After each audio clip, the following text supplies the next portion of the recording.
Good morning बच्चों लोग। मैं राजन कुमार मुजफ्फरपुर बिहार से। तो कैसे हैं आप सभी लोग? उम्मीद है कि आप सभी लोग मस्त होंगे और आपका पढ़ाई भी मस्त चल रहा होगा। कल के क्लास में लेक्चर नंबर 1 में हम लोग पढ़े थे कि इंग्लिश क्या है और इंट्रो ऑफ इंग्लिश लैंग्वेज को जाने थे। इसके बारे में डिटेल से चीजों को जाने थे कि कैसे इंग्लिश जैसे कि हमारे सामने हमारे एग्जिस्टेंस में आया है, हम लोग उसको पढ़ रहे हैं और कैसे इसका क्या कैसे जैसे कि हिस्ट्री रहा है। हल्का सा ब्रीफ में हम चीजों को जाने हैं। हमें जड़ से चीजों को जानने को मिला है। डायरेक्ट ऐसा नहीं कि इंग्लिश को डायरेक्ट हम लोग जानना स्टार्ट कर दिए। हम लोग ये जाने हैं कि इंग्लिश सही में एक्चुअली में कहाँ से निकल करके आया है। तो हमें पता चला था कि लैंग्वेज नाम का कोई चीज होता है जो कि बड़ा नीड होता है हमारे मानव जीवन में। और लैंग्वेज से जो है कि लैंग्वेज जो है कि दो प्रकार का होता है, एक वोकल और बॉडी लैंग्वेज, जिसमें बॉडी लैंग्वेज को इमरजेंसी लैंग्वेज कहा जाता है। और वोकल लैंग्वेज में जो है कि बहुत सारा लैंग्वेज आता है। इसमें से हम थोड़ा सा इंग्लिश लैंग्वेज के बारे में बात किए थे। अच्छा, इंग्लिश तक हम लोग बात कर लिए थे एंड अब हम लोगों को बात करना है, we have to talk about that but how we can learn English. तो यहाँ पे एक बात आता है कि इंग्लिश को डायरेक्ट इंग्लिश पढ़ के हम इंग्लिश को नहीं जान सकते हैं। ऐसा पॉसिबल ही नहीं है कि अगर आप किसी भाषा को आप जानना चाहे तो डायरेक्ट उस भाषा को आप जानिएगा, नहीं, संभव नहीं है। जरा सोच करके देखिए ना कि आपको अगर इंग्लिश सीखना है तो क्या आप कहानी जो होता है इंग्लिश का स्टोरी बुक जो होता है, क्या वो डायरेक्ट उठा करके आप पढ़ना स्टार्ट कर देते हैं? नहीं। उस कहानी को समझने के लिए, उस पोएम को समझने के लिए, उस स्टोरी को समझने के लिए, इंग्लिश में बात करने के लिए, मतलब इंग्लिश ओवरऑल जानने के लिए हम इंग्लिश को टच भी नहीं करते हैं। नहीं तो पता चलेगा टच करते ही करंट मारेगा, हम इंग्लिश को छोड़ देंगे, कभी भी जीवन में उसको पढ़ेंगे नहीं। मतलब ये कि इंग्लिश को सीखना है तो इंग्लिश को नहीं पढ़ना होता है भैया। इंग्लिश अपना एक छोटा सा डिपार्टमेंट बनाया हुआ है। उस डिपार्टमेंट में हमको जा करके इंग्लिश के बारे में सारा रूल्स एंड रेगुलेशन समझना पड़ता है। And after that we will be तो ऐसा सारा सिनेरियो होता है, पढ़ना पड़ता है, इंग्लिश नहीं रीड आउट करना पड़ता। डिपार्टमेंट है इंग्लिश ग्रामर, उसे ही हम लोग अध्ययन करेंगे। अच्छा, भाषा पे अप्लाई नहीं होता है। हर एक भाषा का अपना एक छोटा सा ब्रांच होता है। उस ब्रांच में जाकर के उस भाषा के विषय में हम चीजों का अध्ययन करते हैं। जैसे हिंदी ग्रामर होता है, जिसमें हम लोग सीखते हैं कि हिंदी को शुद्धता से कैसे, उर्दू का भी होता है। ठीक उसी प्रकार से हर ग्रामर में जाकर के उसके विषय में जान करें। तो अभी हम इंग्लिश भाषा, इंग्लिश को कैसे शुद्धता से समझा जाए, इस इंग्लिश के बाद का टॉपिक इंग्लिश ग्रामर। तो एक चीज तो आपको समझ में आ रहा होगा, लैंग्वेज होता है, उसमें बॉडी लैंग्वेज होता है, वोकल लैंग्वेज में से बहुत सारा लैंग्वेज निकलता है। हम लोग आते हैं इंग्लिश ग्रामर पे। तो यहाँ पे हम स्टार देंगे कि भैया इंग्लिश ग्रामर होता क्या है। इंग्लिश ग्रामर क्या होता है जी? देखिए, इंग्लिश ग्रामर शुरू में ही पहले समझ लीजिए, उसके बाद हम आपको डिफिनेशन बताएंगे। इंग्लिश ग्रामर का मतलब होता है, इंग्लिश ग्रामर एक मीडियम है और ये हमको सिखाता है कि इंग्लिश में शुद्ध पढ़े होइएगा। English grammar is a discipline, English grammar is a discipline in which we learn how to read write utters वगैरह वगैरह, बहुत सारा चीज आप सीखे होंगे। लेकिन वैसे हम चीजों को डिफाइन नहीं करें, एकदम सिंपली चीजों को डिफाइन करना है। क्या English grammar, English grammar is a medium to learn English correctly। समझिए क्या कहा जा रहा है? English grammar is a medium. English grammar एक मीडियम है, एक माध्यम है, एक पुलिया है, एक पुल है टू लर्न इंग्लिश करेक्टली। काहे के लिए?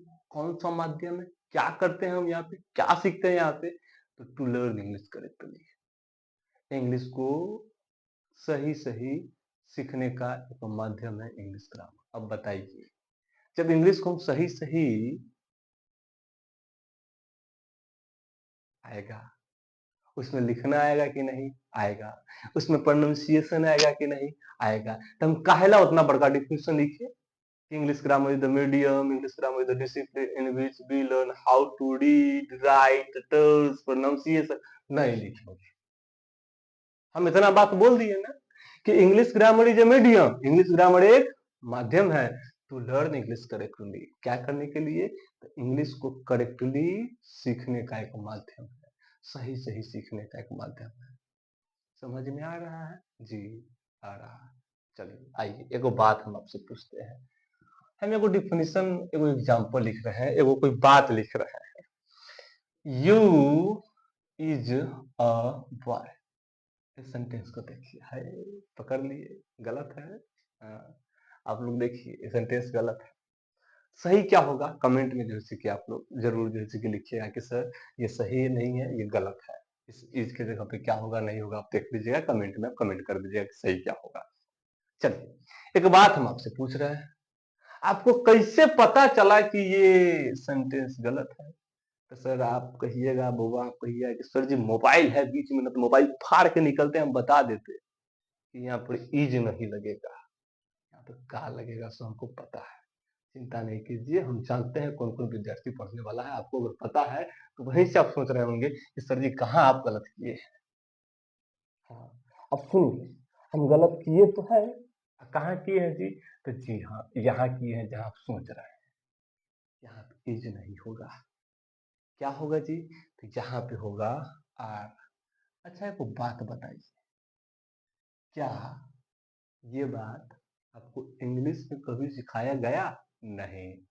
कहाँ सिखाया जाता है? ग्रामर में, टेंस में। टेंस कहाँ आता है? ग्रामर में। मतलब साफ है कि इंग्लिश को कैसे लिखा जाएगा, ये कहाँ सीखते हैं? ग्रामर में। अच्छा, ये जो लिखा हुआ ए आर ई, इसको हम इज पढ़ दे? नहीं सर नहीं पढ़ सकते हैं, गलत हो जाएगा, बहुत गलत हो जाएगा। तो क्या पढ़े? तो सर आर पढ़िए इसको। कौन सिखाया है जी? तो सर वो प्रोनाउंसिएशन सीखे हैं। तो प्रोनाउंसिएशन आता कहाँ है जी? ग्रामर में आता है। हाँ, ये बात है। मतलब कैसे लिखा जाए, कैसे पढ़ा जाए, कैसे बोला जाए, सब कुछ भी जहां भी हम सीखते हैं वो कहाँ सीखते हैं? इंग्लिश में नहीं जी, ग्रामर में। इंग्लिश ग्रामर में। तो वही तो चीज है, English grammar is a medium, English grammar एक माध्यम है to learn English correctly, English को सही सही सीखने के लिए। अब देखिए यहाँ पे एक बात लिखा गया है जो कि गलत है, और ये बात हमको कौन सिखाता है कि गलत है? तो ये चीज हमको ग्रामर सिखाता है। ठीक है। अच्छा, आगे एक बात हम देखते हैं, अगर अगर सही में ग्रामर इतना कुछ सिखाता है तो अब ग्रामर की तरफ चलते हैं। चलो ग्रामर यहाँ से सिखाओ हमको कैसे इंग्लिश को करेक्ट किया जाता है, हम क्या करें कि इंग्लिश हमारा शुद्ध हो, हम क्या करें कि सही सही लर्न करें, इंग्लिश को करेक्टली लर्न करने हम सीखें। चलो चलते हैं यहाँ से आगे की ओर देखते हैं। चलिए आइए, तो ग्रामर कहता है there are 5 discipline, there are 5 discipline in English grammar,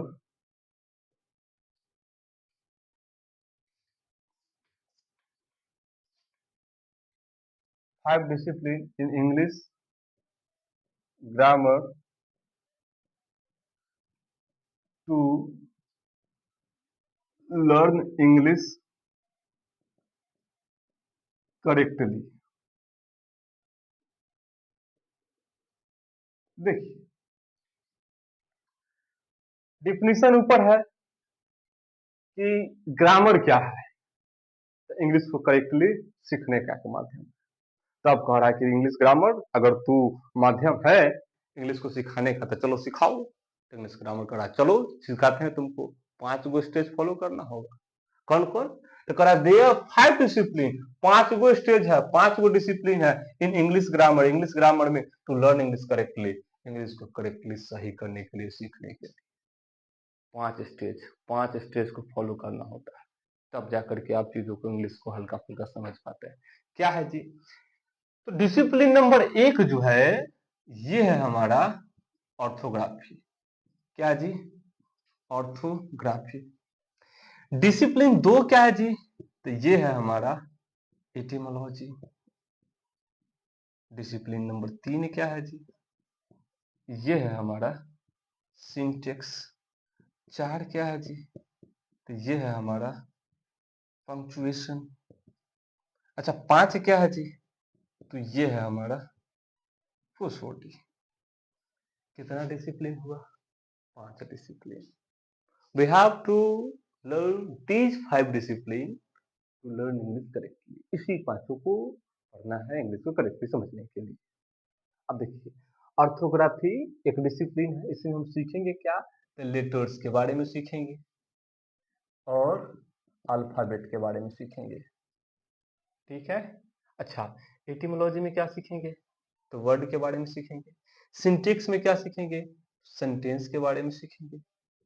punctuation में क्या सीखेंगे? तो साइन एंड सिंबल। अब कहिएगा सर ये साइन एंड सिंबल क्या होता है? तो वही चिन्ह और विचार। फुल स्टॉप कहाँ लगता है, कॉमा कहाँ लगता है, क्वेश्चन मार्क कहाँ लगता है, कोटेशन मार्क कहाँ लगता है, कोलोन कहाँ लगता है, सेमी कोलोन कहाँ लगता है, इन्वर्टेड कॉमा कहाँ लगता है, बहुत सारा चीज हम बताएंगे आपको, जिसको कभी आप नहीं देखे हैं, देखे हैं तो उसके बारे में जानते ही नहीं, सब कुछ बताएंगे। और प्रोसोडी लास्ट में हम लोग जानेंगे कि पैराग्राफ क्या होता है। ठीक है। तो इस प्रकार से हमको पांचों डिसिप्लिन के बारे में जानना है, समझना है, लेकिन एक एक करके। अब जरा आप ही बताइए, अगर पांचों डिसिप्लिन को हमको पढ़ना है तो इसमें सबसे पहले हम क्या पढ़ेंगे? तो सर सिंपल सी बात है, पांचों में जो सबसे पहले होगा वही पढ़ाइएगा जी, वही पढ़ाएंगे, हम ऑर्थोग्राफी पढ़ाएंगे।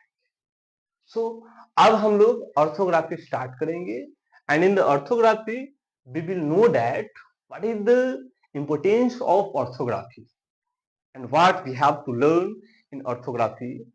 ये सारा कुछ हम लोग जानेंगे ऑर्थोग्राफी में।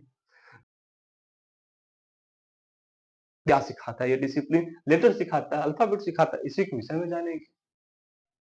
तब देखते हैं क्या कैसे है नहीं है ऑर्थोग्राफी में। तो ये सारा का सारा चीज है। उम्मीद है कि आपको समझ में आ रहा होगा, और अगर आप वीडियो तक यहाँ तक आए हैं इसका मतलब ये हुआ कि आप रेगुलर वीडियो मेरा देख रहे हैं, लेक्चर 1 से देख रहे हैं, और आप मेरे पे उम्मीद कीजिए कि सर अच्छा पढ़ा रहे हैं तो लास्ट तक पढ़ाएंगे। और हम आपसे उम्मीद करते हैं कि अगर आप पढ़ने वाले विद्यार्थी हैं तो इस वीडियो को देखिएगा और ज़्यादा से ज़्यादा शेयर कीजिएगा। एक बार इसको आप हम हट जाते हैं, आप इसको स्क्रीनशॉट ले लीजिए या फिर इसको नोट डाउन कर लीजिए। अगर आप पढ़ने वाले विद्यार्थी हैं तो बढ़िया होगा कि आप नोट डाउन कर लीजिए। रोज हम आपके लिए वीडियो लाएंगे, तो थोड़ा सा मेरे लिए लाइक कर दीजिएगा, सब्सक्राइब भी कर दीजिएगा, ताकि मेरा मोटिवेशन बना रहे, हम यूट्यूब पे बने रहें। ठीक है। तो ये सारा कुछ है। आप लोग खूब खुश रहिए, मस्त रहिए, खूब बढ़िया से पढ़िए। अगला क्लास में हम लोग ऑर्थोग्राफी लेकर के आएंगे और बड़ी मजेदार तरीके से आपको हम सिखाएंगे। इसी ऑर्थोग्राफी में बहुत कुछ आने वाला है, इतना इंपॉर्टेंट चीज जिसको आप जीवन भर जो है सीखे पढ़ते रह जाइएगा, लेकिन उसके विषय में जानकारी सच्चाई कोई नहीं बताएगा। आप पढ़ते आ भी रहे हैं आप बचपन से, उस चीज के विषय में हम चर्चा करने वाले हैं अगले क्लास में। एक ऐसे सब्जेक्ट के बारे में, एक ऐसे चीज के बारे में जिसको आप जान लीजिएगा, तो जानने के बाद जरूर 5 लोगों से पूछिएगा, और गारंटी दे रहे हैं कि 5 लोगों से आदमी से पूछेगा कोई नहीं बता पाएगा। तो धन्यवाद वीडियो के लास्ट तक बने रहने के लिए। आज के लिए बस इतना ही रखते हैं, कल फिर मिलेंगे एक नए वीडियो ऑर्थोग्राफी में। धन्यवाद।